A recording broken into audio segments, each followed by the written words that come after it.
xisbiga mucaaradka ee wadani ayaa markii ugu horeysay soo bandhigay shaqaale dawladeed oo xubna ka ah golaha dhexe xisbiga kulmiye. Xogayaha arrimaha bulshada ee xisbiga wadani mudane Maxamed Sidiiq Dhame ayaa sheegay in 20 qof oo shaqaale dawladeed ay ku jiraan liiska golaha dhexe xisbiga kulmiye, kuwaas oo uu tilmaamay inay ka shaqeeyaan madaxtooyada, wasaaradaha maaliyadda, ciyaaraha, howlaha guud, shaqaalaha dawladda iyo maxkamadda Burco. Xogayaha arrimaha bulshada wadani oo Khamiista 5 iyo 10 Oktoobar warbaahinta kula hadlay magaalada Hargeysa ayaa hay'adda shaqaalaha dawladda Somaliland mudane Farxaan Aadan Haybe ku eedeeyay in aanu dhex ka ahayn hay'adda shaqaalaha uu maamulo, maadaama uu isaguba xubin ka yahay xisbiga kulmiye. Waxaana nasiib darro iyo wax laga xumaado ku tilmaameen in gudoomiye Farxaan uu xusay in aanu jirin sharci u diidaya ka mid noqoshada xisbiga kulmiye, iyagoona ku eedeeyay inuu baalmaray sharciga kala xadeynta shaqaalaha dawladda.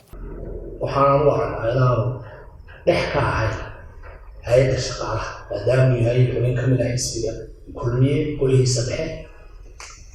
Farxaan Aadan Haybe wuxuu ummadda u sheegay inuu sharcigu isaga u ogol yahay, laakiin waxaan xasuusinaynaa Farxaan maadaama uu yahay gudoomiyaha hay'adeed xeerka oo ah xeerka kala xadeynta nidaamka xukuumadda iyo hay'adaha madaxa bannaan xeer number 71/2015 wuxuu si cad ugu diidayaa gudoomiyaha hay'adda shaqaalaha iyo gudoomiyaasha kaleba in aanay siyaasadda ka qaybgeli karin oo aanay ka mid noqon karin. qodobka 8 wuxuu leeyahay firqadiisa labaad, madaxda hay'adaha wakaaladaha shirkadaha iyo mashaariicda xukuumaddu marka laga reebo xubnaha golaha wasiirada waxaa ka reeban in ay si uun ugu lug yeeshaan siyaasadda, inay ku jiraan shaqaale ka shaqeeya BFM-ka ee wasaaradda maaliyadda, inay ku jiraan shaqaale ka shaqeeya auditka, inay ku jiraan shaqaale ka shaqeeya maxkamadda degmada Burco. intaaba waxaan haynaa magacyadoodii, waxaana ku jiraan liisaska rasmiga ah ee uu soo saaray xisbiga kulmiye. gudoomiyaha hay'adda shaqaalaha waxaan loo aragnaa nasiib darro weyn inuu diray hambalyo aanu hubin oo eegu macna guuday inay xilka ku adkaysaan.